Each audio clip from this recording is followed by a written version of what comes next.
ہمارے قرآن کی خدمت کی ہے، اس کے مہمان بننے کی وجہ کر کے پورے قبرستان سے عذاب کو اٹھا دیا جائے۔ ایسے لوگ تاریخ پیش نہیں کر سکتے، اور یہی مقام میرے اکابر میں مولانا لاہوری کو ملا ہے۔ 41 سال تک شیرا والا گیٹ کی جامع مسجد پہ بیٹھ کے، سر پہ پگڑی سے جا کے، سادہ لباس پہن کے، تو قرآن پڑھانے والا احمد علی لاہوری جب لاہور میں آئے تھے، ایک آدمی شیخ کی پیروی کرنے والا نہ تھا، مگر 41 سال تک وہ مسجد پہ بیٹھ کے قرآن کی حدیث پڑھانے والا، جب اس کا جنازہ اٹھا 3 لاکھ انسان جنازے کے ساتھ چل کے آنکھوں سے آنسو بتا رہے ہیں۔ تاریخ نے لکھا ہے امام لاہوری کا انتقال ہوا، کسی کو خواب آیا کہ لاہوری کیا بنا؟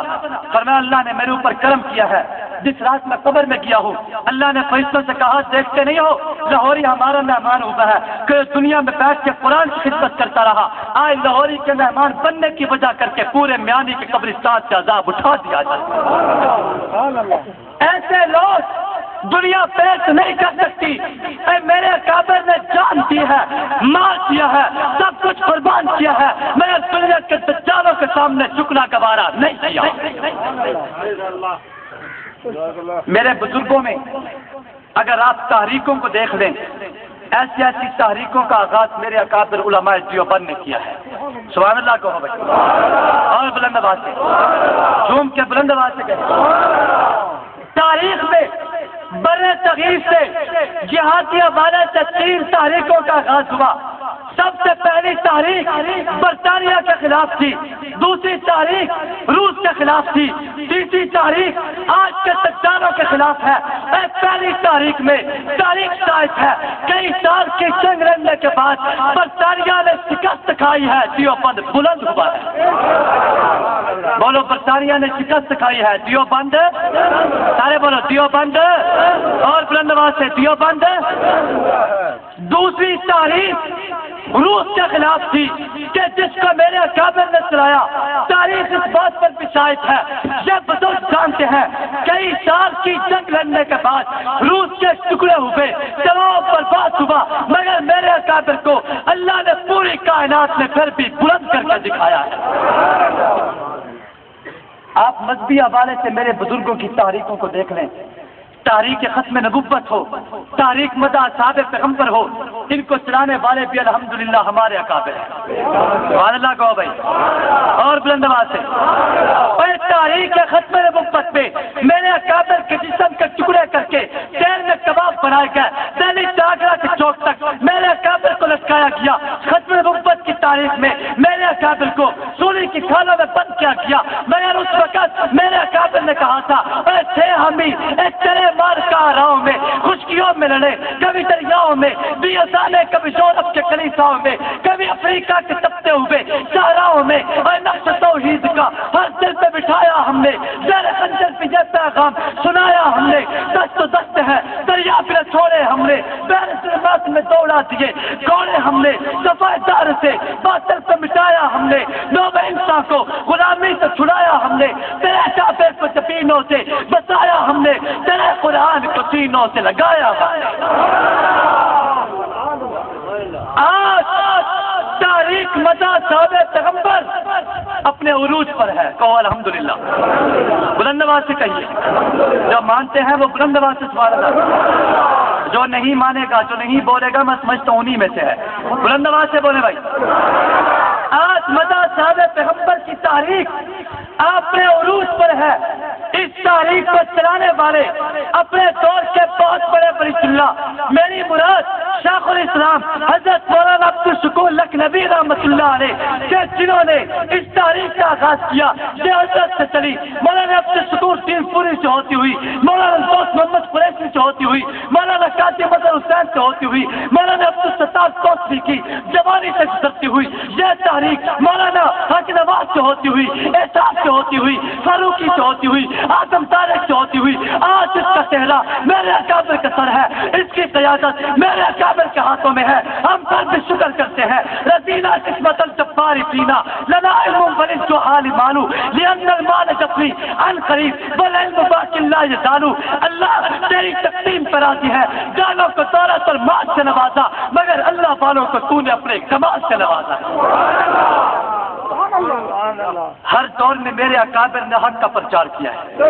سبحان اللہ کہے بلند آواز سے اور بلند آواز سے۔ قیامت آ سکتی ہے مگر میرے بزرگوں کی مثال دنیا پیش نہیں کر سکتی۔ برے صغیر سے 3 تحریکوں کا آغاز ہوا۔ پہلی تحریک برطانیہ کے خلاف تھی، دوسری تحریک روس کے خلاف تھی۔ برطانیہ کے ساتھ جنگ لڑنے کے بعد برطانیہ نے شکست کھائی ہے، دیوبند پوری دنیا میں بلند ہوا ہے۔ دوسری تحریک روس کے خلاف تھی، کئی سال کی جنگ لڑنے کے بعد روس نے شکست کھائی ہے، دیوبند پھر بھی سارے بولو دیوبند پھر بھی بلند آواز سے دیوبند پھر بھی آج تیسری تحریک اپنے عروج پر ہے۔ یہ ختم نہیں ہوئی، مت سمجھنا یہ ختم ہو گئی۔ تیسری تحریک اپنے عروج پر ہے۔ تیسری تحریک میں مد مقابل یہ دنیا کے کافر ہے، یہ دنیا کے بدماش ہے، یہ اپنے آپ کو سپر طاقت کہلانے والے، یہ دنیا کے ہلاکوں اور چنگیز ہے، یہ دنیا کے یہود و نصارہ اور دنیا کے حمان اور دنیا کے شداد اور فرعون ابو جہل ہے۔ مگر اس طرف یہ دنیا کے کافر ہے، ایک طرف ملا عمر ہے، دوسری طرف یہ دنیا کے بدماش ہے، اس طرف اسامہ بن لادن ہے۔ ایک طرف یہ دنیا کے بدماش ہماری لوگ ہیں، اس طرف مساجد میں بیٹھ کے مدارس میں بیٹھ کے قال اللہ قال رسول کی صدائیں بلند کرنے والے یہ دینی علماء اور طلباء ہے۔ کئی سال کی جنگ لڑنے کے بعد یہ دنیا ختم ہو جائے گی مگر دیوبند پوری کائنات میں بلند ہو جائیں گے۔ اگر آپ سے قربانی مانگی جائے تو ساتھ دو گے؟ بولو بلند آواز سے اور بلند آواز سے۔ آج دنیا کے کافروں نے نبی کی عزت پہ حملہ کر دیا ہے۔ تم کہتے ہو کہ جن مالک نے کیا ہے، مولانا آپ حضرات نے سنا ہوگا آپ کے پاکستان میں میرے پیغمبر کے پتلے بنائے گئے، آپ کے پاکستان میں میرے پیغمبر کے خاکے بنائے گئے ہیں۔ آپ جن مالک کی بات کرتے ہیں، یہ کیسے اپنے عروج پہ جا رہا ہے؟ دعا کرے اللہ ہمیں اس میں فتح عطا فرمائے۔ آپ کے ضلع جنگ کے ساتھ چنیوٹ میں آپ نے سنا ہوگا کہ ذوالحج کے موقع پر عید غدیر کے نام سے وہاں پہ ایک بہت بڑا اشتہار شائع ہوا اور غنڈوں اور بدماشوں نے میرے پیغمبر کا پتلا بنایا، میرے پیغمبر کا خاکہ بنایا، دوسری طرف میرے پیر علی کا خاکہ بنایا۔ یہ خاکے بنا کے انہوں نے دیواروں پہ چشمہ کیے۔ اسی انداز سے یہ دنیا کے کافر ہر روز میرے پیغمبر پہ اور صحابہ کی عزت پہ حملہ کر رہے ہیں۔ یاد رکھو ہم جانے دے چھوڑیں گے مگر دنیا کے کافروں کے سامنے صدر سکندری بن جائیں گے۔ آپ ساتھ دیں گے انشاءاللہ؟ بولو بلند آواز سے اور بلند آواز سے۔ نبی کی عزت کر کے صحابہ کی عزت کر کے اگر تم کو بلایا گیا تو ساتھ دو گے؟ بلند آواز سے بولیے اور بلند آواز سے۔ کیا نبی کی عزت کر کے علماء کے ساتھ دو گے؟ صحابہ کی عزت کر کے علماء کے ساتھ دو گے؟ اور بلند آواز سے اگر تمہیں ایک میدان میں جمع کرنے کے لیے کہا گیا کیا علماء کی زبان پہ علماء کے پکار پہ لبیک کہتے ہوئے میدان عمل میں آؤ گے؟ بولو بلند آواز سے اور بلند آواز سے۔ جو کہتا ہے کہ جب بھی علماء نے کہا نبی کی عزت کر کے صحابہ کی عزت کر کے گھر بار کو چھوڑوں گا، بیوی بچوں کو چھوڑوں گا مگر میں مرنے کے لیے لڑنے کے لیے تیار ہو جاؤں گا، وہ ہاتھ کھڑا کر لیں۔ ساتھ سو گے؟ بلند آواز سے اور بلند آواز سے۔ یاد رکھو مرنے کے لیے تیار ہو جائیں گے، ہمارے ہاتھ میں کوئی چیز نہیں مگر اللہ ہم خالی ہاتھ تیرے نبی کی عزت کر کے لڑنا بھی جانتے ہیں، مرنا بھی